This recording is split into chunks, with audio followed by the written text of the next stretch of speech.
This show is PG-13, so you may hear a naughty word or two, probably, at least. You want a breakdown of the Jordan Chiles, Sabrina Voinea, Anna Barbosu, Paris Olympic bronze medal controversy from gymnastics journalists who have been doing this for 11 years of world championships and 3 Olympic games? Strap in, because we have arrived to save the day. Your heroes are here. Welcome to GymCastic, the #1 gymnastics podcast in the galaxy. I'm Jessica, and I'm here with Spencer from the Balance Beam Situation. Today is August 19th, and we're coming to you early because of Donatella Sacchi and the Court of Arbitration of Sport. Thanks so much to you guys for shortening our vacation, because that's really what matters. If you're new here, there are a lot of people that have found us after the Paris Olympics, during the Paris Olympics. What we do here at GymCastic is predict the future. So I'll give you some examples in our pre-Olympic episode where Spencer said, and gymnastics as a sport, I think we're well aware of our role in the wider Olympic ecosystem, which is to have a weird judging scandal, one that normies can have very strong and very uninformed opinions about based on what NBC told them. Or, like I said on our biggest judging scandals in gymnastics history episode, ready? Because if you're last and you rotate next, I mean, you might have like 60 seconds to actually get your protest in to inquire. And so you have to have like your routine already written down, already ready to go and like run to hand it to someone. So just everybody's getting ready, already have everything filled out. Yeah. So that's what we do here. And just like always, we were right.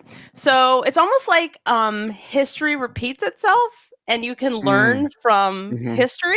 I don't know if we figured that out in the United States yet, but so some rules of engagement before we start. And this, you might be like, this is common sense, but we've met fandoms in general and also gymnastics fans. So we would just like to state the rules before we begin here, which is criticism of a skill, score, or placement is not criticism of a human being. All the gymnasts deserve respect and appreciation because we get to watch their incredible art.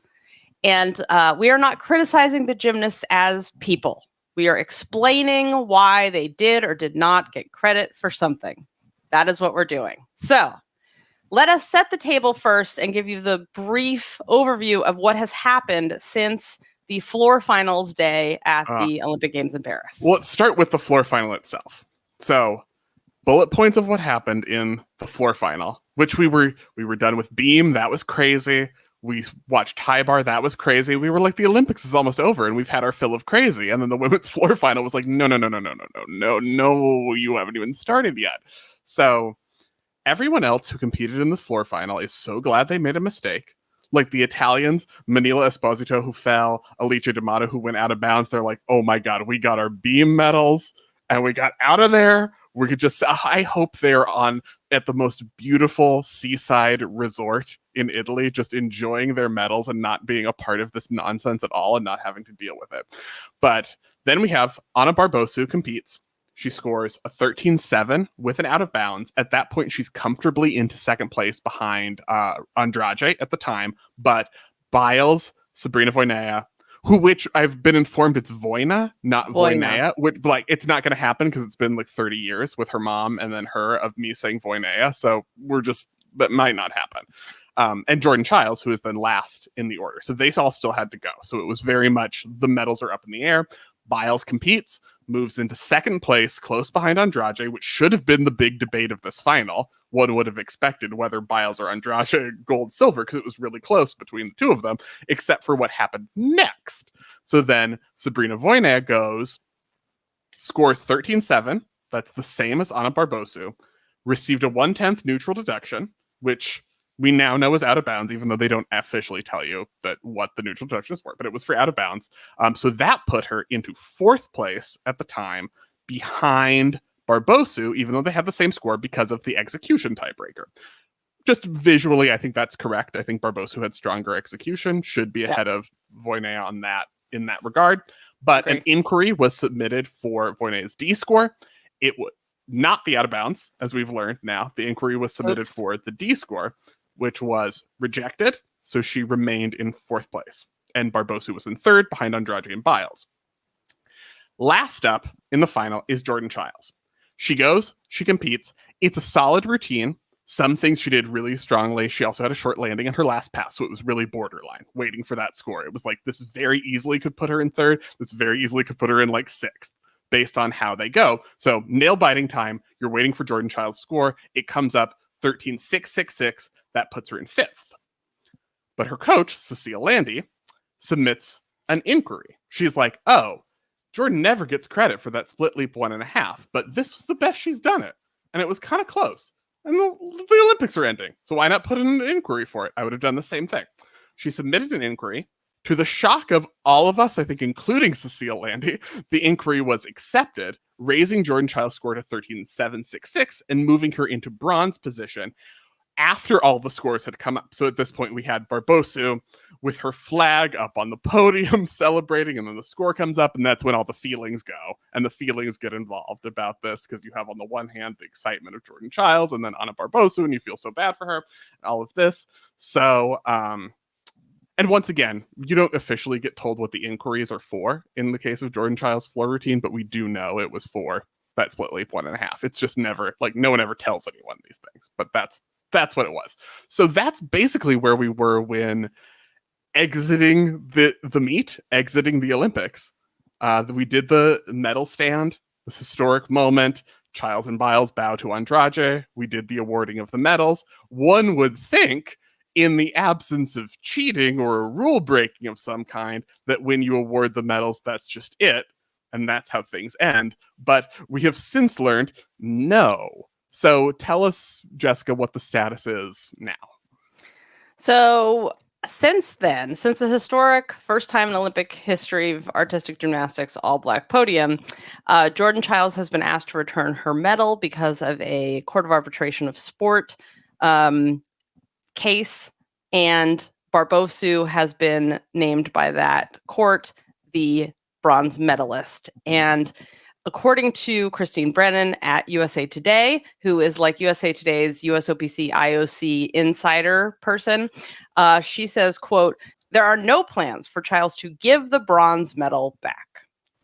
Yes. I would imagine, in absence of like the Interpol coming, that medal's not going back. And, I think she shouldn't give it back. Yeah, I feel like if you, unless, and this is like, I want to get to sort of our, before we deep dive into this, like overall thoughts, unless you cheated, no one should be able to take your medal back. Yeah, and I also think... Yeah, and I think the general feeling is if you need to make amends for errors of officiating, in which there were many in this final, you do that with additional medals rather than taking a medal from someone who didn't do anything wrong. Right. The people that did things wrong are the people that should have consequences, not the athletes who just did their jobs. So yeah, in general, I think we both agree that the judges did their jobs the first time and got things right. It was the inquiries. The D&E judges, I think, solidly. And they're the ones you want to defer to, because they're the ones judging every skill in every routine in the final. So you want that consistency. And the US and Romanians all agreed to tie. So in the cast case, a source told me specifically, we broke this news 3 days, I think, after the floor final ended, that the Romanians and US agreed to a 3-way tie for the bronze, but the FIG and the IOC, FIG is the International Gymnastics Federation, IOC, International Olympic Committee, wouldn't allow it. They said that that would set a dangerous precedent and it would somehow diminish the value of a medal. And I was like, really? I don't think so. I mean, I think the only person that thinks that is Komova. She wasn't happy with the 5-way bar title. Four-way world champion tie. But I was like, you're still a world champion. You're still Olympic bronze medalist. I think a worry about precedent goes with anything that's happened here. Because if you are worried about precedent set, be worried about the precedent set about this CAS decision. That you can go back and change the medal standing even when no one actually did anything real that was wrong. And there was no thing in bad faith, even though that expression comes up a lot in the CAS ruling. I'm like, there's nothing I see here that was done in bad faith. Right. That's the thing. And that brings us to that this is not a fight between nations. I mean, yes, the Olympics is just a stand-in for war and who's the superpower and all of that. Yes, we know that. We've been doing this for 11 years. We've talked about that many times, many episodes in GymCastic. But like, this is about the FIG following their own procedures so that every single gymnast, no matter where they are in the lineup, is judged fairly and accurately the same way. That's what this is actually about, and that's what the CAS case is supposed to specifically rule on. Did the FIG follow their own rules? That's what is at the core of this. Because the CAS does not rule on field of play. In other words, how the routine was executed. Officiating, yeah, they don't do that. So the other thing to know is that Anna Barbosu, she is an Olympic bronze medalist. It's done. It's over. Her A medal from the IOC was sent to Romania. There was a big event. Over 1,000 people showed up, and she has a medal now. It's done. Jordan Chiles still has her medal while the appeal goes to the Swiss tribunal on the CAS case.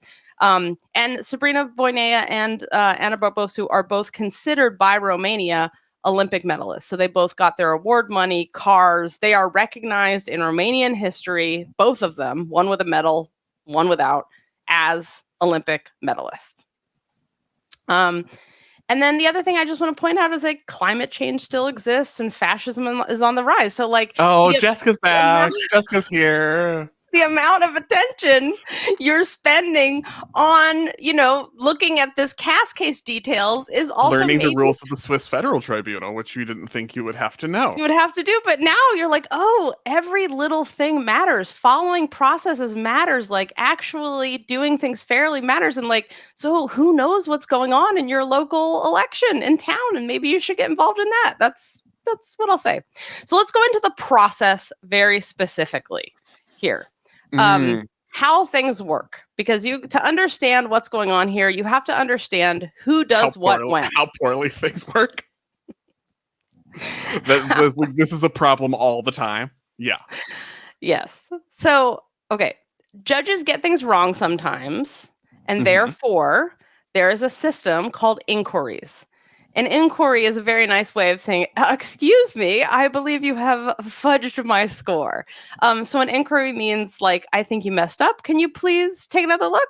There's a system for in case someone messes up. So the inquiry timing, this is crucial. Suddenly crucial, even though it's something no one has ever cared about before. Yes. So as in the official Olympic rules that go out to all of the team leaders to say, like, this is how everything's going to be run. For everyone else, the inquiry must be verbally acknowledged before the score of the following gymnast is shown. But for the last person in the rotation, which was Jordan Chiles in the women's floor final, it is 60 seconds after the score is shown on the scoreboard. And this must be notified, the intent to inquire must be notified, addressed verbally to, quote, the officer, which is not defined, but it's very capitalized in the rules, the officer. And I find this very amusing because it's so FIG because it sounds so official, and yet clearly through the CAS proceedings, we know they didn't know who this person was. The FIG wasn't in charge of this. This was like an Omega person or a volunteer or something. They were like, oh, we don't know who this is, and we're not following up on it. But in the rules, it's very official. You are the officer. The officer. And that is verbal. So it's like, hey, I'm putting an inquiry. And then you have some time to fill out the paperwork. Going to be critical in this whole argument. Yes.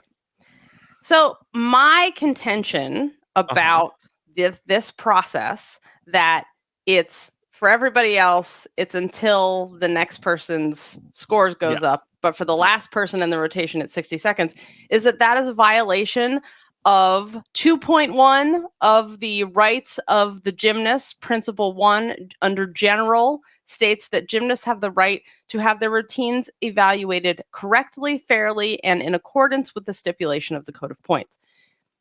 Is it fair if some people have longer to put in an inquiry than others? Because it can be 10 minutes sometimes before the next person's score comes up. Score comes up depending on how literally. I don't think it's fair that you have different rules for timing of the inquiry. I don't know that it applies to the point you're stating from the code of points, but in general, I agree with the sentiment that one athlete in the final shouldn't have less time to submit their inquiry compared to everyone else in the final. It's not equitable. It doesn't make sense. Pish posh on whether it applies to this specifically. It is the spirit of the rule. There's a lot of spirit of rules that's not being paid attention to in this situation. It's so wishy-washy that I contend that this is how the FIG operates, then that definitely applies. So inquiries are verbal. We went over that before. So keep that in mind. Verbal. Hey, I'm doing this. That happens. Then you have a little while, 4 minutes, to fill out your paperwork electronically, by hand, whatever. So anything can be inquired. So except the E-score. So your execution in terms of how you did the routine, you can't inquire that. No, that's not up for debate. But the D-score, the difficulty level of your routine, or a neutral deduction, which can be overtime, which is called time in the rules. Specifically time and line. Time and line. D-score, time and line can be inquired. And it's also so out of bounds and line. That's the same thing. That's what we're talking about. It's a line. It's a line deduction. It's a neutral deduction for out of bounds. Cat makeup is also a deduction. We have a whole episode on that. That isn't in the neutral deductions because your makeup has to be modest, and everybody knows all cultures define that equally. So anyway, that's another episode, but I'll link to that in the show notes. You really wanted everyone who might be listening to this for the first time because of this controversy to know that cat makeup is a deduction, and that's how ridiculous this sport is. Yeah, welcome to gymnastics. So you don't have to... I think that a lot of people think about putting in an inquiry and they think back to the Rio Olympic Games and Sana Wevers, beam Olympic champion, sitting on the floor with her notebook, furiously scribbling down all the routines that she did so she can put an inquiry in. Which she does every routine. Yes, which everyone should. This is very important. You should always do that. It's like, get me my notebook. I'm going to see what my D-score should be, and I'm going to do it faster than the judges so that I know. And she's almost always done before the judges. And one of the reasons that I say you should always do this is because in this exact example, Sabrina Voinea's coach submitted an inquiry for the D-score of her daughter, her athlete, for a 6-1 when her daughter did a 5-9 routine. You should know, and you should be writing down, or else you should be the kind of person that can memorize that immediately so you don't waste time. And every single nation who's here, every federation got the same handbook and rules. They're written in many different languages, and any functional federation like Romania, the US, have a meeting with all the staff and coaches beforehand to go over all these rules. Here's how long it takes to submit a deduction. Here's how long you have. Make sure you have this ready. This is who to go to. All of that stuff everybody knows. So it's really sad when something like what happened to Voinea happens, where her coach did not inquire the right thing. She should have inquired on the neutral deduction, the out of bounds, and she did not. So the point is, going back to the clarification, going back to the scores, without that out of bounds deduction for Voinea's routine, she's in third. Yep. She's in the bronze medal position with a 13.8. So when we were talking about Voinea also getting, awards from Romania, it's basically because they feel like it was an officiating error that meant that all of this happened in the first place, which is a convincing argument that you're if they hadn't messed up the line judging for Voinea, none of this would have happened. So back to Sana Wevers. So furiously scribbling in her notebook. So I think a lot of people before this happened thought you have to scribble furiously and then run to the table with your inquiry before the timer goes off, that the giant red buzzer goes off that you can't inquire your routine. But the way it actually works is you announce, hey, I want to put an inquiry in. That's boop, boop, boop, boop, entered in the computer. That's the computer sounds. And then you get 4 minutes to actually enter the information, say what you want. Yeah. Like, I want you to look at this connection, blah, blah, blah.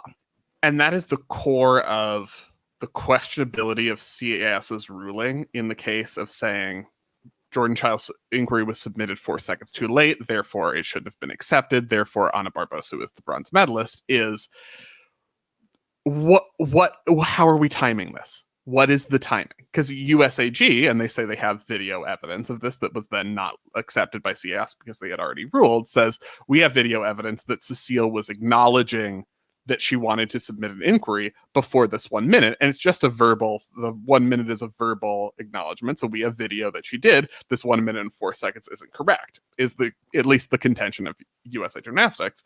And so that gets into, I think that's a lot of the frustration about the CAS ruling, is feeling like it is so based on the rule, not even the rules, ? Who nodded, like a nod versus someone who maybe wasn't even keeping track of the time in the first place.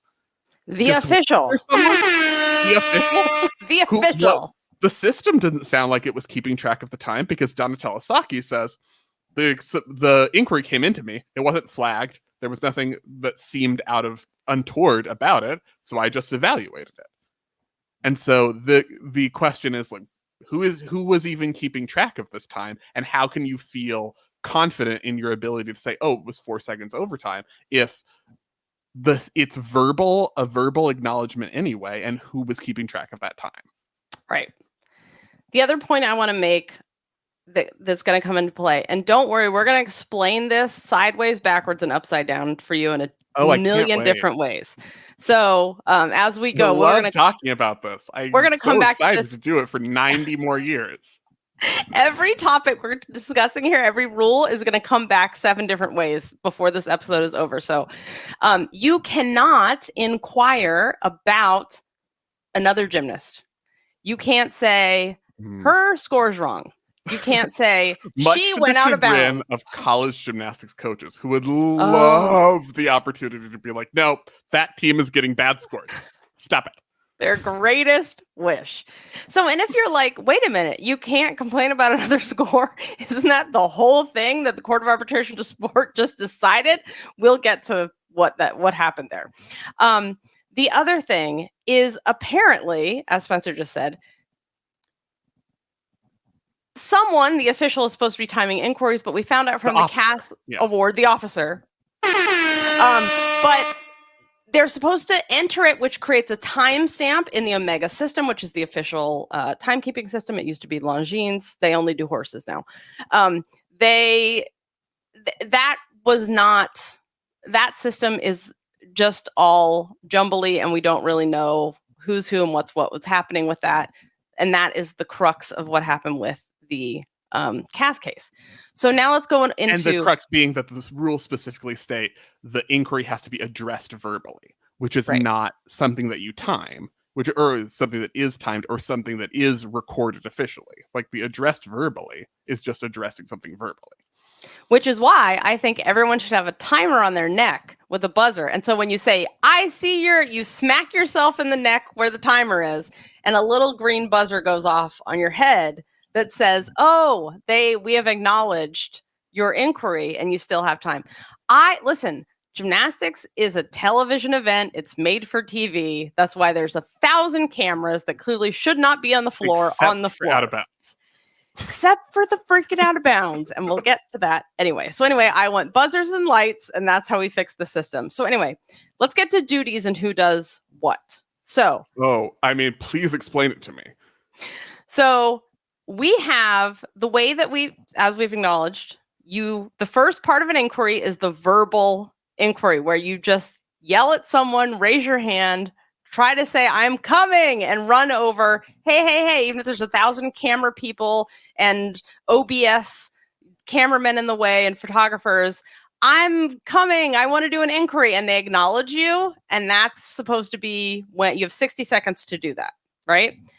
So this is important. You have 60 seconds for the verbal, and then 4 minutes to do the paperwork, which we went over. And the officer, that's the official timekeeper, accepts the inquiry, is not a judge, but someone working with Omega. This is what we've learned. We always thought, all these people... We definitely learned the FIG does not know who this person is. Because the FIG said in the Cass case, well, they're not an employee. We'll find out we'll find out later who that person is. Yeah, we can't be summoning people to these who actually could give the evidence of what happened. We don't want that person here. They're not an employee. Insanity. That's what happened in the Cass case. Literally, that's what happened. So the officer is supposed to enter the stuff into the computer. Then the superior jury. We're going to talk about who the superior jury, aka the fancy people, as Spencer calls them, are. The ladies who lunch is what I call them. It shows up on their computer. Boop. There's an inquiry, and then the superior jury sometimes reviews the entire routine. Sometimes just a specific incident. For example, sometimes just an out of bounds. Sometimes just a tertiate 1.5, as in the case of Jordan Chiles. Mm-hmm.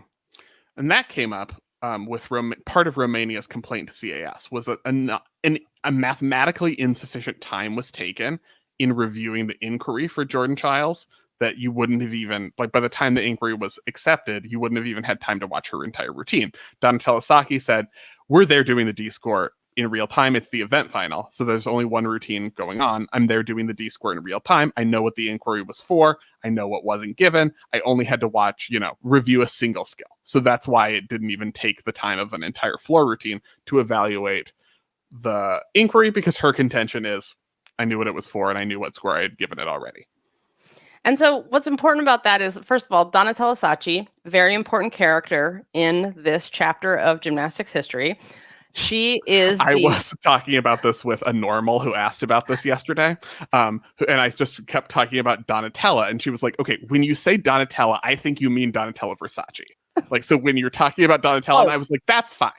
That's fine. If you're just imagining Donatella Versace, that is a perfectly acceptable way to understand what's going on right now. Yep. So Donatella Sacchi is the Women's Technical Committee head. These are also known as the TCs, the Technical Committee. So there's every discipline under the gymnastics umbrella of the International Gymnastics Federation has one of these. This aerobics has it. Parkour has it. Acrobatics, tumbling, trampoline, rhythmic, artistic gymnastics has it for men's and women's. So she's the head. And by being the head, it means that she is on the superior jury. So the superior jury are assigned to specific duties, including the evaluation. So basically, like, if someone says, hey, there was a mistake, the regular judges didn't do it right, I would like a special to look at it. The superior jury, Donatella is one of those, is the one that reviews these things. And like Spencer was saying, it's important to note that, like, during qualifications, when there's a million routines happening, the superior jury isn't necessarily annotating and judging along every single routine, the D-score. But during event finals, they do. So in general, it's faster for them to review an inquiry because they've already written down the whole routine. They can just look at something very specifically. But we'll get to that later, because I feel like they should always have to review the entire routine, because I think let's talk about this. Kara Eaker. It's always Kara Eagle. Kara the Eagle. Oh, Kara the Eagle. That's what we're calling her at Georgia next season. She's going to rise like an eagle. Kara the Eagle. They do have all those jets in all their promotions for some reason, so we can do that. But it's the reason that inquiries are not something you see people do constantly is, one, they cost money because they don't want everybody to constantly do it. That's the way that they're trying. Because otherwise, why not inquire on every single routine? Well, because it costs money and it's a risk. What's the risk? It's not just that your routine can get upgraded in difficulty. It's that your routine can be downgraded. And that's what happened to Kara Eaker. Yeah, in 2019 Worlds. And that was an instance also where evaluation of an inquiry required watching the entire routine, because she had a domino effect where a skill earlier in her routine was downgraded, and therefore when she performed the intentionally performed the downgraded skill later in her routine, that became a repeated element. That didn't count. It was a snowball effect, and she lost a ton of D score, and her score went way, way, way down. Ended up with a situation where an entire routine was basically reevaluated to see what this D score could possibly be, versus Jordan Chiles, where the credit of the dance element didn't affect the credit of any other element in that routine, because they knew that it usually gets downgraded, so they're not going to have the downgraded element also in her routine, because that would obviously be a repeated skill. They're like, we know the deal. So that element was, credit of that element did exist in isolation. So I do understand evaluating only that element rather than reevaluating the entire routine. But I also agree they kind of should review the entire routine every time, because that is also a deterrent to too many reviews. If you're worried about like, oh, they're going to watch everything again, even the ones I did bad. I don't want anyone to watch that part again. And this is another point that when I was told officially, when I was contacted about 30 seconds after the meet ended, that there was going to be a CAS case filed and a complaint to the FIG, two things I was told by a source with direct knowledge of this. The two complaints were, one, that Cecile didn't enter the inquiry under the 60-second limit. That was the first complaint, that FIG didn't follow their own 60-second rule. And the second part about it was that the FIG made a decision on Jordan's routine too fast. There was no way they could have actually reviewed the entire routine. And it is my contention that you should have to watch the whole entire routine every single time, because part of the whole thing is the risk. If you're going to review it, you should have to review the whole thing, because it should be a risk to have a review, because it slows down the competition. You end up with heartbreaking scenes like Anna Barbosu up celebrating with her flag on the podium. And I think that there should be deterrents to this. And one of those should be that you should have the whole routine reviewed. But it's not specifically clear from any rule that we've seen that you have to review the whole entire routine. And I think that it should be. So anyway, that the CAS did not rule on that element of the complaint, that the whole, they ruled on Cecile didn't get there in time. Right, because the idea is they don't rule on field of play issues. They only rule on whether the rules were followed, and that then constitutes the rules not being followed because it was under 60 seconds. I think that's very debatable, but that's their ruling. Before we get into the timeline and a step-by-step breaking down everything that happened with every person and all the sources, let us go to the updates in GymCastic land. So we had a live show, our first all virtual live show during the Olympics with Ondine Achampong of British Gymnastics, who's been there like stalwart, everything, and then her knee right before the Olympics, but she's going to Cal, so we're going to be able to talk about her competing in college gymnastics for the next 4 years. I'm so excited. And we also had Gina Pongetti. Or maybe 5 if she doesn't compete this year and takes it as a red shirt. Maybe she doesn't want that, but I do.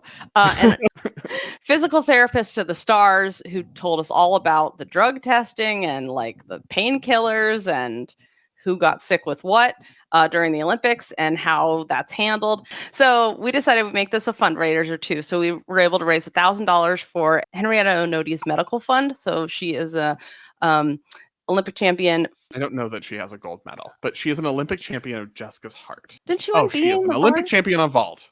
You nailed it. So we raised $1,000 for her, and then $1,000 for the refugee cats of Ukraine. There's a shelter in Ukraine that was recommended to help cats, because cats are the one thing that the entire Gymternet can agree on.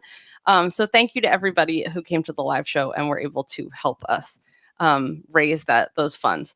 And a couple other things that are happening. So if you're a new here, we have some things coming up. I'm going to the tour rehearsals for the Simone's Goat Tour, so I'll be able to give you some lowdown before the tour launches. Also, the second half of Simone Biles' documentary is coming out. You might see someone familiar in that who says brilliant things. And we also have an interview with their director that you can listen to. Also, Nellie Kim, the former Soviet, but always Olympic champion, Nellie Kim, who has also held Donatella Sacchi's position as TC president in the past. We have an interview scheduled with her for later this year. And of course, we have a huge, huge archive of interviews and bonus episodes and all of that stuff. Plus, we have a club where we do a live Q&A show every Friday at noon Pacific, or during college season, we pick a meet and we watch it all together and we discuss afterwards. And we have a whole mocktail and cocktail menu that goes with it. And we have a great time. So if you have lots of questions about this still after we finish this episode, join us this Friday at noon Pacific and we'll tell you all the stuff. And if you're a club member, you get all the bonus episodes going back to the beginning of time. They're included. It's not just from now forward. You can go back. And there's lots of stuff from the Olympics. We had every single day we did an episode from the Olympics in Paris. And if you aren't aware already, Simone Biles' first coach, who she won 19 world and Olympic medals with all the way through Rio, Amy Borman, has a book coming out. It's called The Balance, and it has all the details in it, the lawsuits and the controversies and the scandals and the Marta Caroli stories, all that stuff's in it. It's called The Balance. And you can order it now on Amazon or on Barnes & Noble. So let's revisit this timeline step by step with the players, the process, the rules. Now that you know all of that stuff, now let's revisit and start with Anna Barbosu of Romanians' floor routine in the floor final of Romanians. She's the most important of the Romanians. Yeah. She got a 13.7 and a neutral deduction for we don't know what, because there's no. Go ahead. There's no paper trail. Yes, I know, but it was out of bounds. Yeah, I mean, that's the thing. Like, if you didn't watch the routine and you didn't see someone obviously go out of bounds, or you didn't see a flag go up, then you don't know why someone got a neutral deduction. Voinea's routine, because then she goes and also got an out of bounds deduction for which on rewatching did not happen. Right. And that, like, the reason I point this out about the not knowing what it is because after Simone Biles, we had just finished the beam. Yeah, the beam event final, and Simone got a neutral deduction, and we were like, what did Simone get a neutral deduction for? Did she not get back on the beam in time before the time ran out? Like, we don't understand what was it. And then we surmised it was because she did not salute the judges, which is allegedly. That's a rule. Everyone was talking about it because it was so weird and wrong and dumb and unusual. Very unusual. It happened in Tokyo to the Chinese men, but also I think they shouldn't have gotten it either, because you land, you cheer, you turn sideways, you cheer. That should be She did enough. Yes, she did enough of a salute. But then the great moment of the floor final that we don't get to talk about is Simone finishing her routine and saluting all the way off the floor, which was just a solid moment in gymnastics history that I don't want to be lost because of all the garbage that happened afterward. We really do need to I would like to spend 900 years talking about Simone walking off in salute, because that was objectively excellent. That was the best moment of the Olympics. That is when we, as an audience, definitively knew that Simone had been deducted for not saluting when she finished her floor routine after beam, where she got the deduction, and then saluted for 100 years at the judges, and then left her arms up in the air as she walked off the floor. Yeah. It was the best thing ever. This is gymnastics. We can't have nice things like that. Or Jordan and Simone bowing to Andrade on the podium, because everything always gets ruined by the FIG and the CAS. That's what we're saying. But the issue with Voinea is we didn't know. And we didn't even talk about the out of bounds, I don't think, in our immediate aftermath. Because we were like, she didn't go out of bounds. We didn't know. I mean, so I have some feeling for Voinea's coach and not inquiring the out of bounds, because I'm like, I didn't realize she was taking an out of bounds that she didn't go for right away. She didn't go out on right away either. No, from the CAS filing that they were complaining about an out of bounds being taken from Voinea. Yes. So we know from that. And it's one of the things where, I'm glad that Romania put in the CAS inquiry on Voinea's floor routine, even though they were never gonna do anything about that. 0% chance they were ever gonna get involved in a field of play decision like an out of bounds. I'm still glad they put in the inquiry, or they put in the CAS filing to register. There needs to be some way of registering, hi, a grievous error was made that changed the results of this final, and it needs to be acknowledged somehow, even if we know that you're not going to do anything about it. So I think there's been a lot of, in the US based discussion of this, a lot of criticism of Romania for making the CAS filing in the first place.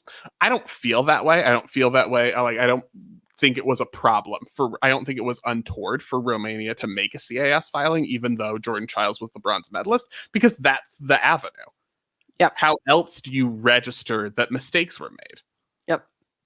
And I think that... And if you don't like the outcome, and I think there are lots of criticisms of the outcome, blame CAS. Right. They're the ones who came up with the outcome.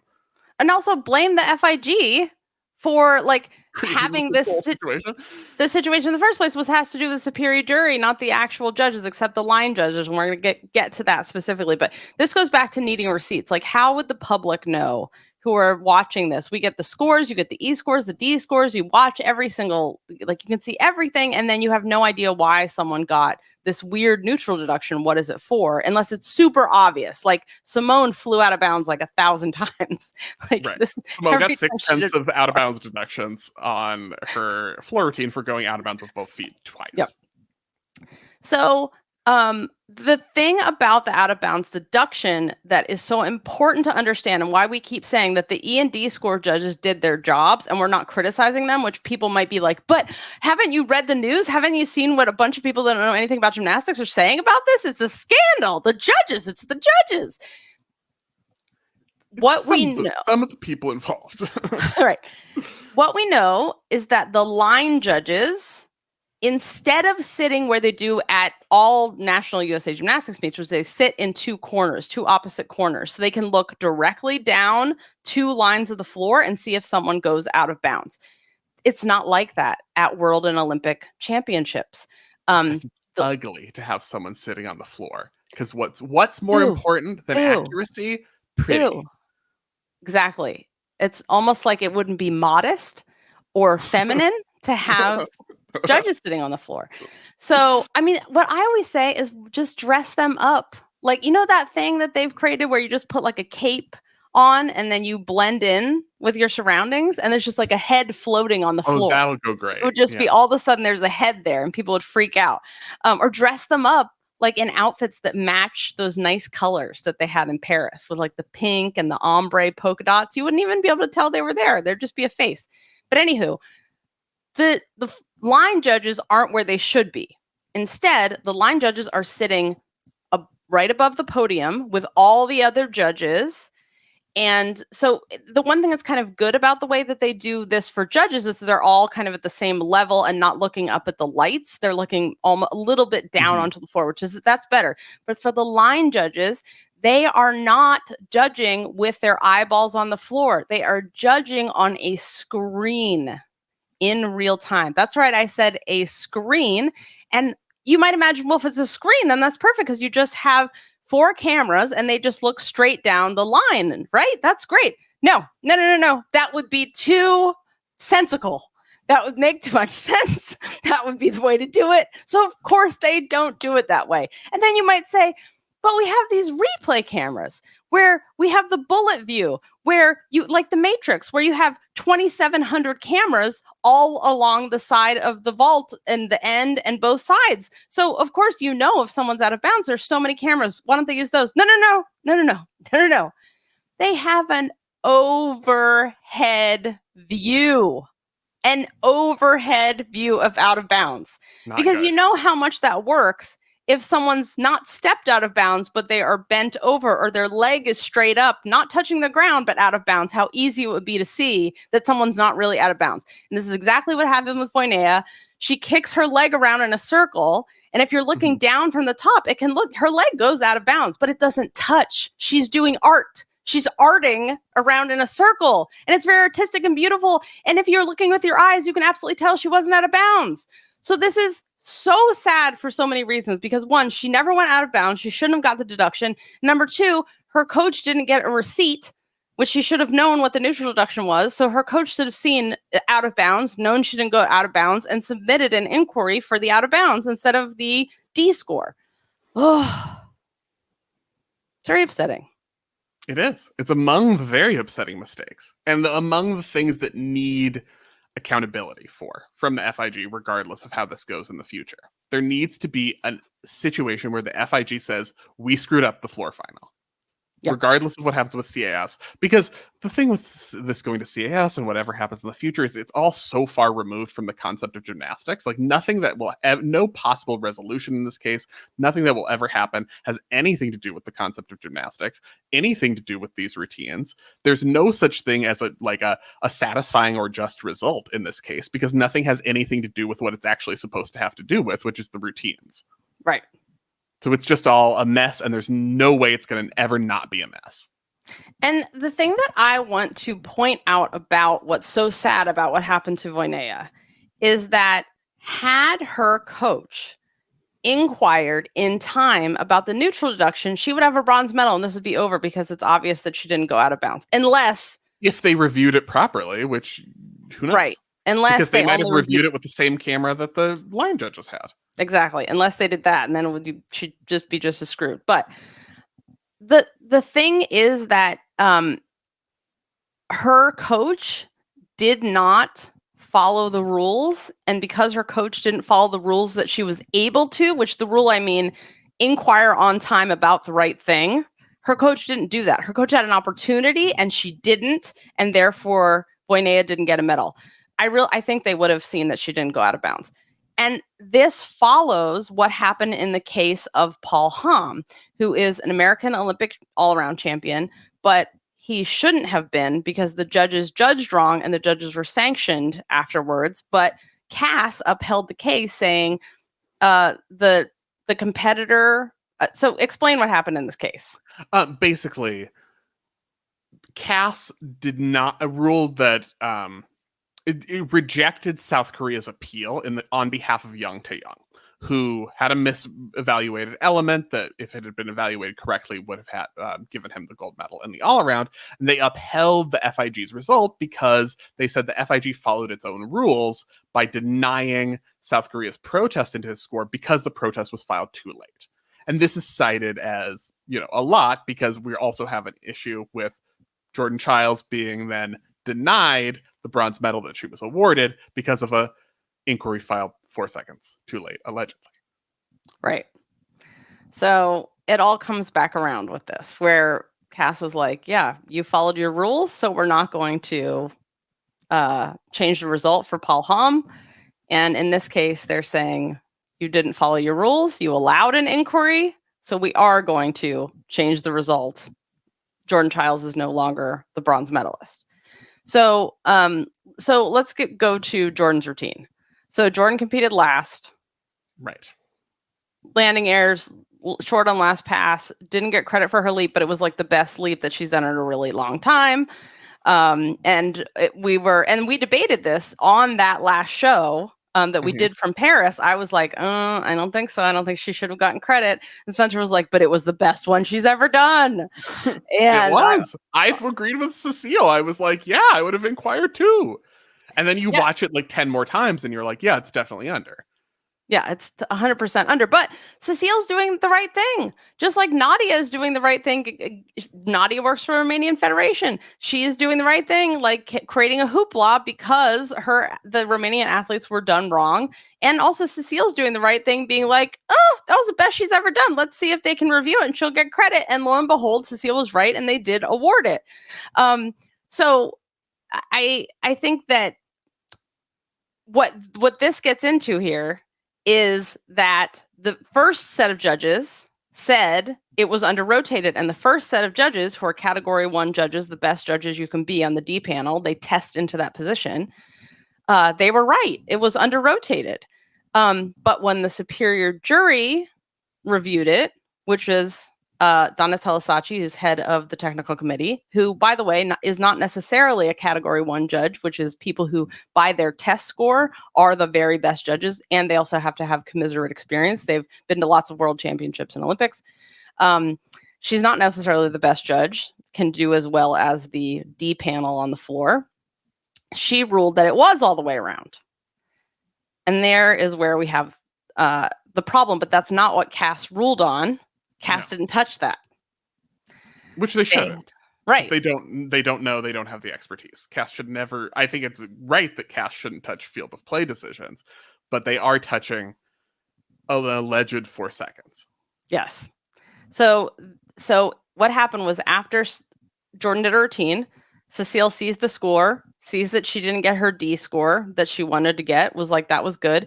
She yells to the official, the officer, hey, I want to put an inquiry. There's lots of people in the way. There's cameras and all that stuff. She goes up there. By the time she gets over there, the allegation is, or by the video that was submitted by the Romanian Federation lawyer at CAS, they say proves that she did not reach the table in time. But again, it's a verbal inquiry. It's a verbal notice to put an inquiry in. So are they counting from the time she yelled and raised her hand at the person at the table saying, hey, I'm going to do an inquiry? They seem to be counting from the time she arrived at the table to that counts as the verbal acknowledgement that you want to put an inquiry me. That's the 60 seconds. That's what I got from the ruling. Is that what you got from the ruling? I got nonsense from the ruling. Because this is all nothing. That's whether it was 4 seconds here or 4 seconds there. That's not the spirit of the rule. The spirit of the rule is to ensure timely running of the competition, and so that a result is finalized before everyone goes home. It's not to care. It should never be to care whether you were 4 minutes this way or 4 seconds this way or 4 seconds that way. Yeah, I agree. And there should be an allowance. Like, for an example, like from wrestling. So during the regular season of wrestling, we had women only had an allowance. I know Spencer doesn't like this, but it's very important.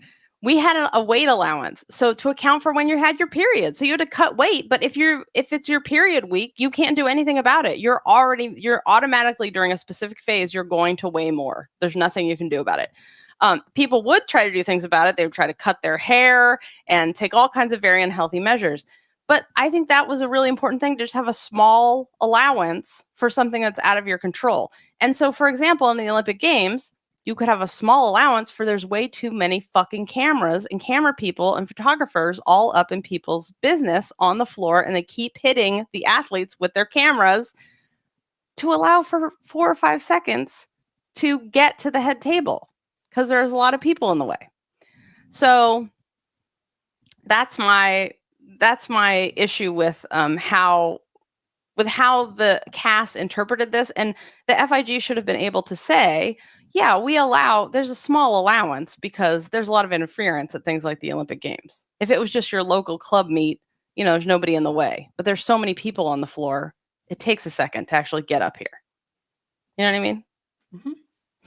All right. So post-final, we were like, Jordan, something's up. Something's gonna happen.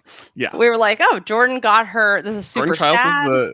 But that Anna Barbosu was up there celebrating, but she's not getting the bronze medal. But Jordan got her inquiry. She got her D score. So I guess maybe she was all the way around. They reviewed it by video. So that's the end. We left the arena. Then I get the message that the CAS stuff is coming.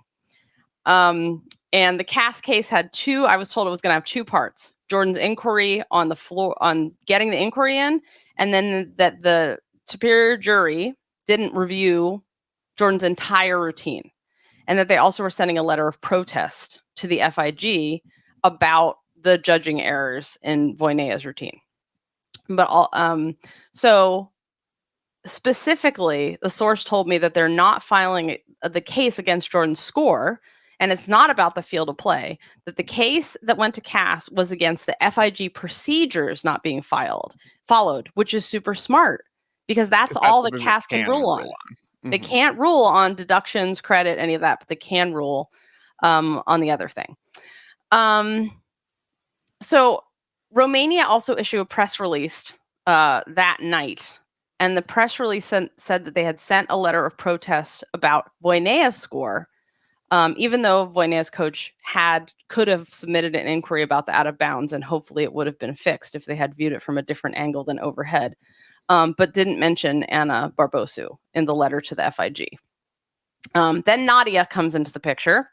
So Nadia, as in the 10, even though she hopped, Nadia posted a lot of videos and stuff on social media about Voinea's case, especially, and that this was not fair, and they needed to FIG needed to protect the mental health of the athletes. And that's the thing you have to remember. Nadia is a member of the Romanian Federation, so she's doing her job by advocating for the Romanian athletes. So then we have the CAS filing. So yes, Romania combined the Barbosu non-field of play debatable complaints about the FIG not following their own rules with the complaint about Voinea. And they never had a chance with Voinea because her coach never put in an inquiry about the out of bounds. So there was no rule that FIG didn't follow. Right. Judging errors is not there's nowhere in the FIG rules that says a routine has to be judged devoid of judging errors. So a judging error can't be reviewed by the court because they didn't break any of their own rules. They're saying they did break their own rules in accepting the inquiry on Jordan Chiles' score because of the 4 seconds. That's what CAS is ruling on. Yep. So Romania had, so during the Olympics, CAS cases happen. There's a whole bunch of people who are set up during the Olympics because, all the French and the Swiss and everybody in Europe are on vacation in August. They don't work because they have, socialism, and they actually, democratic socialism, where they actually are paid fairly and can take vacations, and, they don't have to struggle the way Americans do. So I'm not jealous, you guys. I don't know why we live here. That's all I'm saying. So anyway, there's a bunch of people ready, and there's a bunch of very competent lawyers who are prepared to volunteer their time and work pro bono for anyone that needs help in these cases. So Romania fired their 3 French pro bono attorneys and decided to pay some Romanian guy who said some crazy stuff like, Romania or the United States can just make a settlement with us and we'll share the bronze. Now, that may be a machine translation mistake, but make a settlement with us in the United States means pay us. A settlement is a payment. That's what that is. So I was like, what the hell is this guy saying? This is insane. But that's the guy they went with. Then we had the notice failures. Mm-hmm. This is super important because when you're in any kind of legal proceeding, you have to inform the other side. You can't just have it without them knowing about it. You have to say, hey, over here, there's a case that's been filed against you. You need to show up at these times. Here are the parties involved. Here is the case against you, or, the case being disputed. Here's the issue at hand. Well, the USAG and USOPC never got the notices. They were not informed. And USAG put out a statement to Christine Brennan at USA Today that says, USA Gymnastics strongly disagrees with the Court of Arbitration of Sport's detailed decision released today. So this is after they made their decision. But as noted in its decision, USA Gymnastics did not become aware of the case until August 9th, 3 days after it was filed, 2 days past the deadline to submit objections related to the panelists. So this is having to do with conflicts of interest and the fact that one of the arbitrators had formally argued and worked for Romania. How can you have an impartial, conflict of interest free arbitrator who's worked for one of the parties involved, the complainant? So they go on to say, 2 days past the deadline to submit objections related to panelists and less than 24 hours before the hearing. That's when they finally got informed this CAS case was happening. This was due to CAS sending case filings to incorrect email addresses. Further, CAS did not send the conflict of interest disclosures of any panelists to USA Gymnastics, nor have we seen the disclosures to date. As stated previously, video evidence later made available to USA Gymnastics and submitted to CAS conclusively establishes that the head coach, Cecile Landy, verbally inquired 47 seconds after the publishing of the score, well within the 1 minute deadline required by the FIG. That's the end of that statement from USA Gymnastics. The USOPC went on to make this statement about procedural errors. This deprived us of adequate time to respond in a meaningfully or gather necessary evidence. So, yes, does all of this sound insane so far? Yeah. Oh, yes, most definitely. A huge cluster. Like, this is not how a fair case should be run. No one that's making the decisions should have a conflict of interest or ever been paid by one of the parties in the case. It's like the judge in a case working for Dow Chemical and then being the judge that's deciding a case of environmentalists saying Dow Chemical is polluting. Like it's nuts. Dow Chemical, don't come after me. That was just an example. The Washington Post did a really nice article. It's by Sally Jenkins. It's called "The Push to Strip Jordan Chiles of Her Olympic Medal Smells Awfully Foul."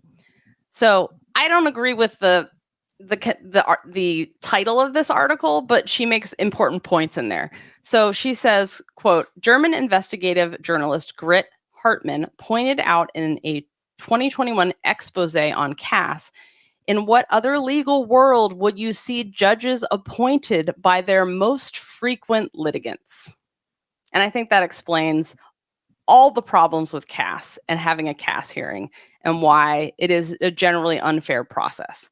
But we did learn some interesting things from the CAS case, which decided to award the bronze to Barbosu because they said that Cecilia Landy, Jordan Chiles' coach, didn't get her inquiry in on time. And they threw out Voinea's thing because that was never going to work because it wasn't a field of play thing. No one violated any rules. So the answers that we got from Donatella in the CAS hearing, what were your thoughts on those? It was very interesting to me that she had to be pressed to be categorical on a couple different issues. Like, would you have accepted an inquiry even though it was late? Is the timing just a recommendation or is it a hard and fast rule? And she was kind of like, oh, I don't know. And they were like, but would you? And she was like, okay, we wouldn't. And it kind of had to be, she had to be pressed to be firm in the way she would interpret rules in a way that makes me think that she thinks these things are more a judgment call rather than hard and fast rules, but that she also can't say that because that goes against the public rules of the FIG. But it created, as we talked about, last Friday, kind of a wishy-washy impression of how the FIG overall and the Women's Technical Committee views rules. I agree. That was what was most disturbing to me. I was like, you can't just say, like, no, I wouldn't accept it if it was late. Like, that should be a hard and fast rule. That should be, it's black and white. Or it should be, we actually don't care. And we just say we wrote that rule, but actually we've never cared about it before. I mean, well, this is the thing that's interesting because one of the things we haven't talked about yet is Simone Biles' floor routine and how she didn't get the D score that they were expecting. And I was told by a source who was on the floor that Simone Biles' coach, who's also Cecilia Landy, tried to make an inquiry on, and again, I have not vetted this. I don't have a secondary source. It's just what I heard from someone who was on the floor. That Cecile tried to make an inquiry on Simone's D score, but was overtime. So she couldn't do it. So that's a case where, if this is true, the FIG said, no, you're too late. Which is fascinating because that would indicate that they were keeping track. Right. So then if they allowed Chiles' routine, that's an argument in favor of the USAG case because it would be then, okay, but they were keeping track of the time. So if they allowed Jordan's, then that was within the limit. Exactly.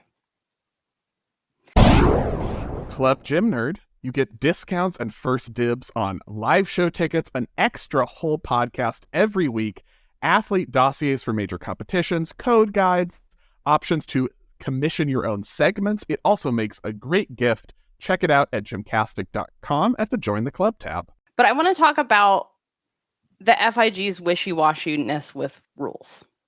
Okay. A little bit. And some for the benefit of the athlete. And I want to go through history a little bit. So, like, the biggest I mean, the history of FIG's wishy-washiness with rules? We've been doing that for 11 years and we're not done. The first of which is Nadia. We're going back to 76. We're going back to 76. Let's do this. I mean, let's do the entire 70s and 80s. Nothing was real. None of those scores were real. Nothing counted. That's when they had the cocktail parties to decide on scores, documented. So she didn't get a 10. She hopped on the landing. She has said as much. Oh, it wasn't a 10. I hopped on the landing. Like she has admitted this. Like, because she has eyes. Yeah. Yeah, and also it wasn't the first 10 in gymnastics history. There's a dude who climbed a rope got a 10. Like, yes, it's different circumstances, but technically, if it's a 10, it's a 10, it's a 10. In the history book, she was not the first to get a 10. So let's just... I don't think that applies to the current situation, but sure. If you would to talk about how, it was more about giving Nadia a 10 than whether that routine was actually a 10, that's fine. That's the thing. So, and now let's go to the FIG now. So under Donatella, and the current FIG administration, because some of this is broader than Donatella, it's who the FIG president is, even though the employees of the FIG who do the day-to-day running, they are pretty consistent. They've been there for a very long time. So Carlos Yulo, hero of the Philippines, 2-time Olympic gold medalist, he only registered to do vault in qualifications. The list came out. He was only scheduled to do vault. And we were like, this can't be right. Is he hurt? But if you're hurt, you're not going to vault. If you hurt, the last thing you do is vault. You're going to do something where you don't have to use your legs, probably. And there's a lot of those in men's gymnastics where you don't have to use your legs at the very end. So we were like, what is happening? And then suddenly it was fixed and there was a new list. And suddenly he was doing all around, which is what we expected. So my sources have told me that the FIG was notified, that the FIG said, oh, this can't be a mistake. I mean, the deadline's the deadline. You have to register it. Like, this can't be a mistake. So they reached out to the Philippines Federation. The Philippines Federation freaked out and was like, oh my God, we filled out the paperwork wrong. We're so sorry. No, he's supposed to do all around. They fixed it. That is not following their own rules to the benefit of the athlete. If they hadn't done that, Carlos Yulo would only be a 1-time Olympic champion and not a 2-time Olympic champion. So that's a good thing, I think, when you realize it's an honest mistake and it's just a paperwork thing. And, Another example of this is under Donatella specifically was her decision, the Voinea vault situation. Last year at Worlds. Yes. Can you explain?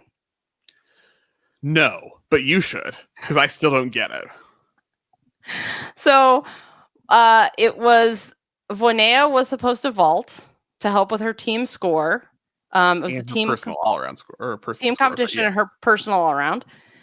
She runs to vault and then just weirdly stops and then goes back and gets off the podium, but she didn't touch the vault, so she didn't compete. So she could have gone again, but she didn't compete again. And then Donatella made a point of being like, hey, we gave you a no, did not compete, so you can vault again. We didn't give you a 0. And she said, no, I'm injured, so I can't compete. So I was like, all right, she's injured. But then she came back and did the whole rest of the competition and seemed to be fine. So that is a point where Donatella did something in favor of the athlete, giving the athlete the benefit of the doubt. Something happened. You just had a brain fart. Your steps were off. Let's let you go again because we know how important this is for you, for the Romanian team to qualify, etc.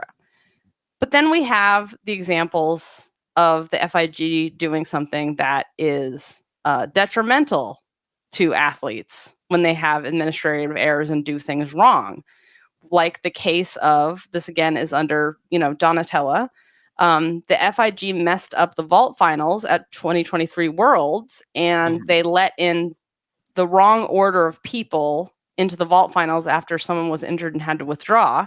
And because they did that, it meant that a Hungarian athlete that already qualified for Paris was unqualified and someone else went in her place, essentially. Then there was an injury and she ended up competing going again.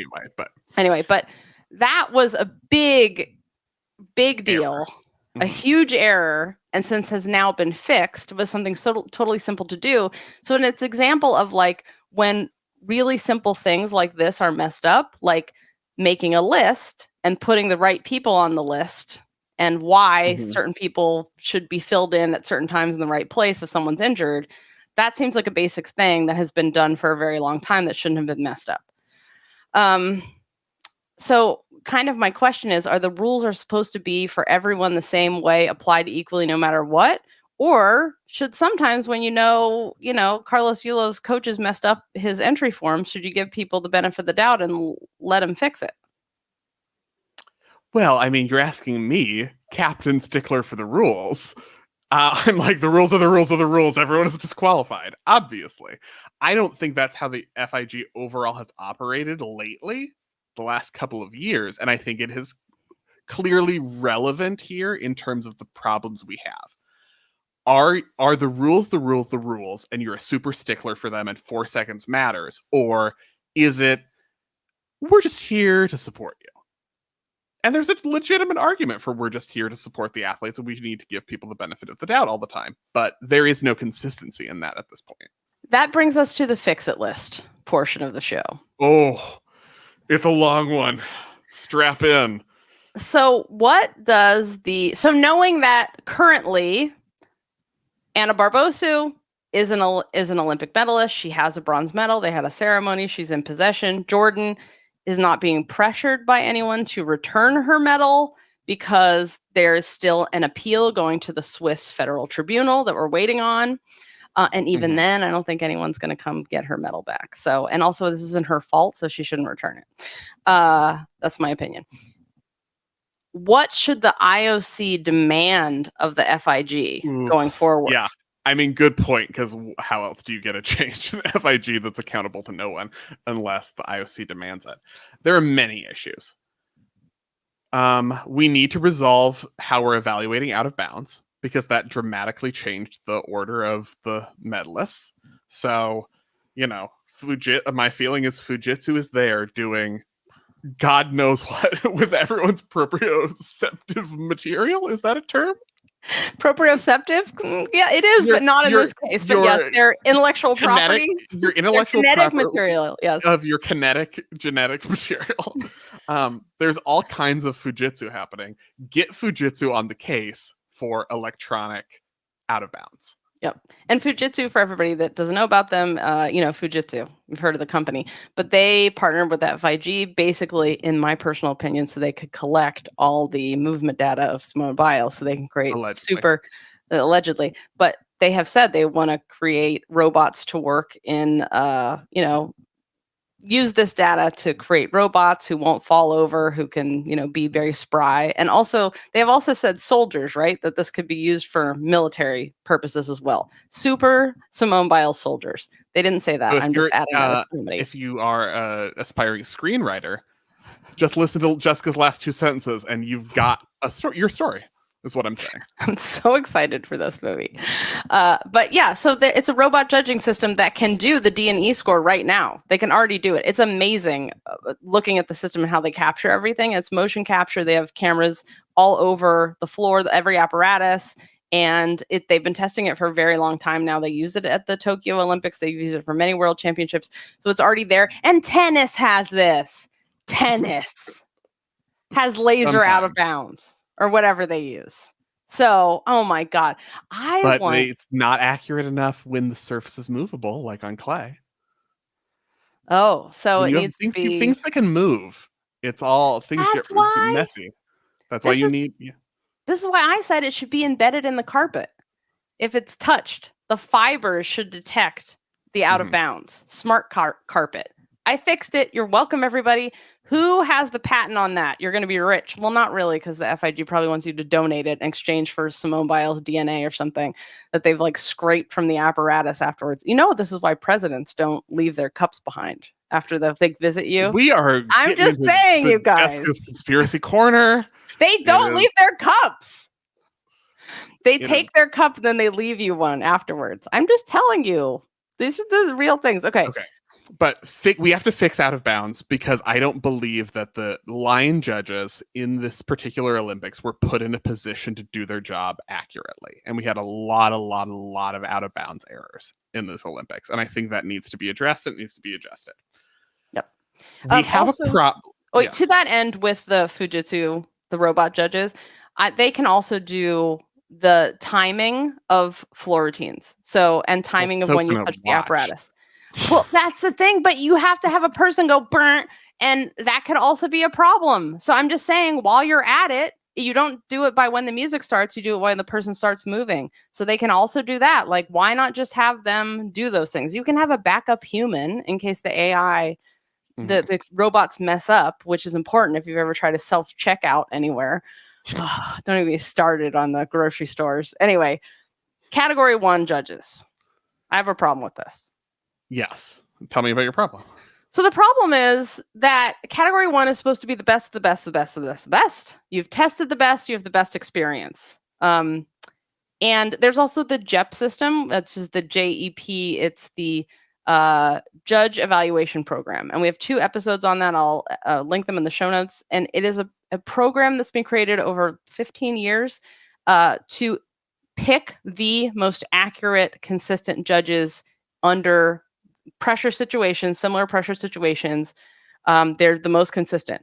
And I feel like those are the judges that should be on the superior jury making the final decisions, not elected officials. So, and also when it says you're a category 1, it should mean you're category 1. It shouldn't mean you were category 3 and then you got upgraded to this just because you got elected. Like, it should actually mean something, or it should have an asterisk next to category 1 that says you're actually tested into category 2, but we made you category 1 so you can sit at the fancy table, and because you're an elected official. Like, there shouldn't be anyone in an elected position who is making these kinds of decisions. Like, that's the crux of the problem. Also, because the elected officials, yeah, they can be voted out, and yes, they can be sanctioned. That's happened in the past. But yeah, I don't like that it's not the best of the best of the best judges making these decisions. Yes, I agree. I also think that we will see an adjustment in terms of maybe an FIG official overseeing the inquiry timing. But that's not just going to be we don't know who this is.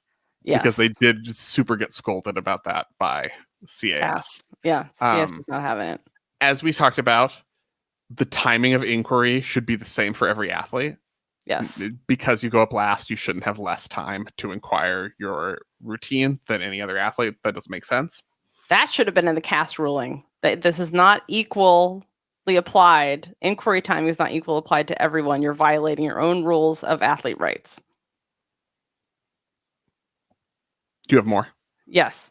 The other thing is, I think the 60-second rule for the last person, say they want to make it 60 seconds for everybody. Everyone has 60 seconds to verbally notify that you want to do an inquiry.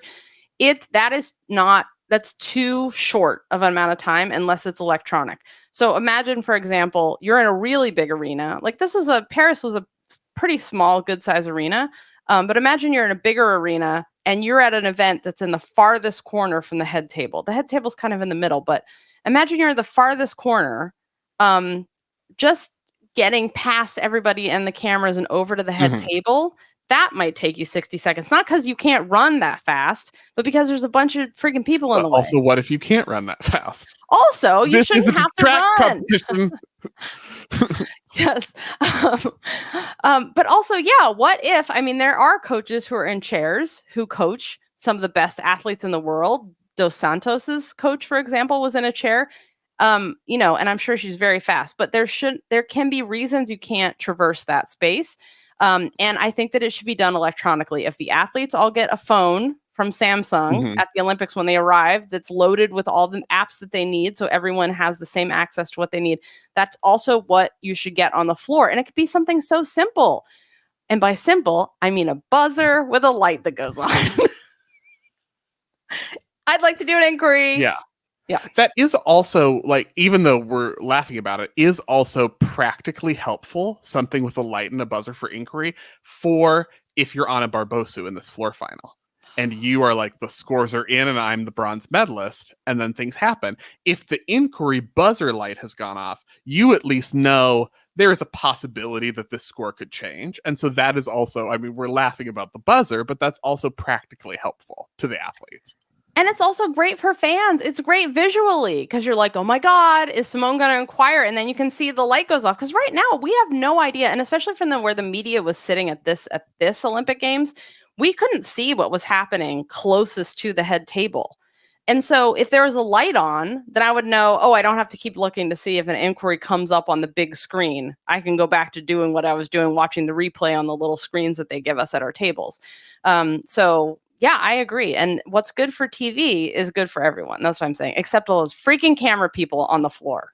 A tiny drone is enough, you guys. A drone. That'll go great. Nothing can go wrong with a drone. Well, it's going so. I mean, what are we worried about with a drone? That it malfunctions and flies into a floor and injures routine? Simone. Yes. Yes. It has to land during routines, and it can't move. Oh my god. There's when the light have turns, a lot of trust in drone operators that I do not have. I mean, you could also just hire a lot of women who I don't think that's allowed legally. Well, you can't hire women. I think that's what I've learned. You could only have 2. I think those are the rules. I'm saying you could have like 50 Deannas down there who would do a better job, and they would take up less space than these dudes from OBS who are falling asleep and hitting Simone in the freaking head with the cameras. Don't even get started. And lots of other athletes we probably don't even know about because we didn't get as much coverage of them being hit in the head. So don't think I'm leaving out the rest of the world. It's just Simone made the biggest deal about it and spoke up about it. So, I mean, other photographers who have hit athletes on the field of play immediately lost their credentials. But OBS, everybody's still there. OBS are the Olympic Broadcast System.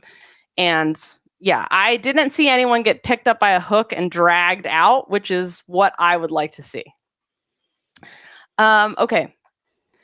The other thing that we think should be done, fix it list, standardize the risk for doing an inquiry, which means that you have to watch the entire routine and it has to be a category 1 judge watching the entire routine. It can't just be that one skill that you think you didn't get credit for. That's only fair, I think. And then issue receipts immediately. Figure skating figured this out. This is what we've been saying for how many years? God, if we counted up the amount, sometime we'll have an AI that can just count up the amount of times we've said receipts or transcript or do it like figure skating. It immediately explode. I became an AI for this. Figure skating figured this out after their bribery scandal at whatever Olympics that was. They now have transcribing the routine as it happens on TV. This is freaking awesome. I don't know why this hasn't happened in gymnastics. And by that, I mean, I don't accept any excuses that have been given for why this isn't happening in gymnastics, because it absolutely could happen in gymnastics. It is already done. There's already technology where the judges just key in the deductions or key in the actual the skills that are being done. There's no reason it can't just be done with a keypad and be automatic and everybody can see it. And you literally see immediately what you got credit or didn't get credit for. And also, the fans would love this, and you can have a little app where you see everything in real time while you're watching. Oh my God, you guys. You can sell advertising on it, which I hate, but it's one of those things that you can do. And I'm just saying, if you're worried about funding it, I just gave you the whole plan. You're welcome. I have to add one other fix-it that I think is an unpopular position, but I'm going with it, which is that I kind of think we need to eliminate inquiries overall as a rule. And thanks for the sound effect. But here's where I'm going with this, because at a big event like the Olympics, you already have 2 D judges, and that is a 1-person job. You do the D score. So you already have a person and oversight for a mistake, because people make mistakes. You already have 2 people doing a 1-person job so that you can review if anyone made an error. And that's the referee's decision. That's the official's decision. And if we had just had that in the floor final, it would have gone much smoother, because in my opinion, the D panel judges got it right. And they got it right throughout that final. And I think they did the job, and they were consistent with how gymnastics has been evaluated since Tokyo. And so you then have, like, it should not be the responsibility of the coaches and the athletes to make sure that the FIG or the officials are doing their job. And so then you will still have mistakes, but we have mistakes all the time. There are officiating errors. and they don't usually get overturned by CAS and the results of a competition change. And I think like there are situations where you can still like ask for instant replay for line out of bounds. Mm-hmm. Check that again. But in terms of subjective things, like was this fast enough on beam to be connected? This like non-rebounding dance acro that's always like kind of a BS connection and it's always kind of subjective. That's just the D-score panel's decision. And you're not going to gain anything by then taking it to the superior jury that hasn't been judging things the entire time. You're not going to gain anything by taking it to a third judge who has the same training as the first two judges, because you already have two judges evaluating it. So I feel like, yeah, I'm kind of going toward, we don't need inquiries. You'll feel like you got screwed over plenty of times, but that's also always going to be true. I think the most important lesson from this is sports aren't fair. Yeah. It's just not fair. It's supposed to be, but it's not. Even when you create a lot of rules, it's not fair. But I think there also needs to be a rule in place that the athletes do not suffer the consequences of not them. Yeah, of officials' mistakes, yeah. Officials' mistakes or someone, unless it's the only reason you have a medal taken away from you is because you cheated. But then how do you feel about an age falsification you had no control over? Which is athletes have had medals taken away for something where they did nothing wrong. They had no power to say, oh, I'm actually not that age. That's just the powers that be said, no, this is you're competing and this is your age and this is your passport. And they've had medals taken away. That's true. And I think that's cheating by the federation. So the federation should be stripped of whatever, but not the athlete. Honestly, in those cases, I really, especially in I don't know how you strip the federation of power that then doesn't affect the athlete. You have to put all new people in the federation. Everybody loses their jobs. That's a thing. We won't credential anyone in the federation anymore. You need a whole new federation. That's a big blow for a lot of people. These are very cushy, well-paying jobs in a lot of countries, unlike the US. Okay, should there be consequences for people involved in this specific scenario? So let's go through the people that made mistakes. Donatella. We have a line judging error. I'm hesitant to punish the line judges because even though they made a mistake, it's not necessarily their fault. It's the fault of the angle they're given to review. So yeah, whoever decided that lines should be judged from an overhead camera should be the person punished. How about that? Yeah. Okay, because that's someone made that decision that was like a super accurate way to do it. And then how about Donatella overruling the D panel and saying, yeah, Jordan actually should get credit for doing that 1.5? That in itself is a judging error. That judging errors happen. But I do think wider than that, Donatella is the one in charge. And oftentimes, the one in charge is the one who has to face the consequences, even in cases where you didn't necessarily do anything wrong or you did do something wrong. I think there are some things in here that were completely out of Donatella's control and she would have no way of having oversight. And there are other things she messed up. But I think that ultimately, when you are a politician, which is Donatella's position because she's an elected official, part of what you're signing up for is that you get punished for the things that happen on your watch. And these are things that happened on Donatella's watch. And so I think that there need to be consequences there. And I also think turnover is good to begin with in terms of the Women's Technical Committee and the head and who's in charge and what's happening. I think, even if there hadn't been any mistakes here, I think turnover is good and you have new people making decisions. And maybe we can get some of this garbage taken out of the Women's Code of Points. God, thank God. Even though they've added some great things, like a way better system they have way better acknowledgement of named skills. under Donatella than we did under Nellie Kim. And you can point to many examples of things that I think have improved and many examples of good things. But also you want new voices and you want turnover, and you don't want it to be this club of the same women who are looking out for each other. Right. And I think we also have that situation, and you want, I'd like to see some merit-based positions and turnover in terms of judges, and who's just a really good judge and a really good ambassador for the sport, and let's put you in charge. I'm thinking of one person specifically. I'm just not going to say. And also there is a system in place to identify the very best, most accurate judges under the same judging circumstances, like the highest pressure event finals at Worlds and Olympic Championships. We know who the people are who are the best at this. So then who also has the ethics and the fortitude to be in a political position. It is not unprecedented, as I alluded to earlier, for a TC president to be sanctioned. An aerobics TC member was disciplined and suspended. He was the vice president, and he was suspended, not for very long, though. He was suspended for like 6-9 months or something. But it has happened in the past. So that's another thing. At the very least, there needs to be an acknowledgement of errors from yes, the FIG at some point.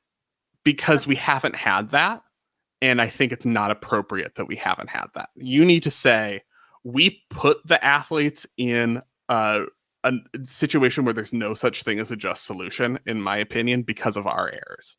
Yep. And these were the errors that were made. Yep, I agree. I think that's one of the biggest things that everyone has asked for is where is Watanabe, the FIG president, apologizing for what happened, apologizing for the athletes' pain, apologizing that they have been put through this emotional turmoil, apologizing for the system not being fair in their favor. That's what's really unacceptable. When we had the Paul Hamm situation, Bruno Grandi was put a microphone in front of him, he would say the most unbelievable things. But he had an opinion and he gave it. Watanabe is always just we're a family. Vote for me. So I would like to, and I'm speaking to the time that he ran for a second term as FIG president with literally a 2-line poem. Essentially, is what he said. It's way longer, but his campaign materials did start with a poem. Yeah, and I don't hate that, but we do need to talk about it. And I don't hate that we have someone who's not from Europe in charge too. I think it's important to have more representation in the leadership of gymnastics and where they hold their competitions. But yeah, it's an issue. So this is where the story is for now. What happens next is that the USOPC is appealing the CAS decision on behalf of Jordan Chiles, and they say have definitive evidence that proves that Cecile entered her verbal notice for an inquiry way under the 1 minute, 60-second deadline. So that's where we are so far. So this episode is... We move on to the Swiss Federal Tribunal timeline shrug emoji. So it's a good thing we do this show every week and have been doing that for almost 12 years. It's our 12-year anniversary in September, Spencer. So It's we give you this updated news every single week consistently. So we'll see you soon, as soon as we have decision or news on that, to tell you more about the Federal Tribunal. In the meantime, our next episode will be all about everything that happened in the Olympics, sorting it, putting it in categories, making definitive conclusions, and finding all the comedy we missed while we were knocking out episodes every single day. So that's coming up. Any final thoughts before we answer the many more questions that we have on this? BTS on Friday. We will answer all of your letters that we've gotten that we didn't get to here. No, I think that's sufficient for me. Okay. I feel like you're literally sweating at this point, so we've done it. Yeah. I mean, my body temperature at this point is just it has no bearing on reality. It's really fun. It's a really fun one. That sounds terrible. Just like water not tasting Oh yeah, good. water tastes bad now. That's fun too. You guys. All right, so we'll see you guys on Friday at noon Pacific. And if you don't make it live, that's okay. Because if you're a Club Gym member, there's instructions on how to add behind the scenes and all of our exclusive content for club members into your favorite podcast player, and it just pops up on there, and you can listen to everything there. But if you want to join us live, you can do that, and instructions will be in the outline, and they're always in the forum in the VIP section for club members. How to do everything. So thank you guys all for your questions and comments that helped inform this episode. Thank you to the people that helped with this episode. You know who you are. We appreciate your contributions and help with this. And thank you to Spencer for staying upright for an entire 2 hours. I did it. You did it. Now back to Jolly Ranchers. All right. Until Friday, remember to take off on gay, split on rights, and thank you for listening. Thanks for your support. We'll see you on Friday for Behind the Scenes. Thanks for listening.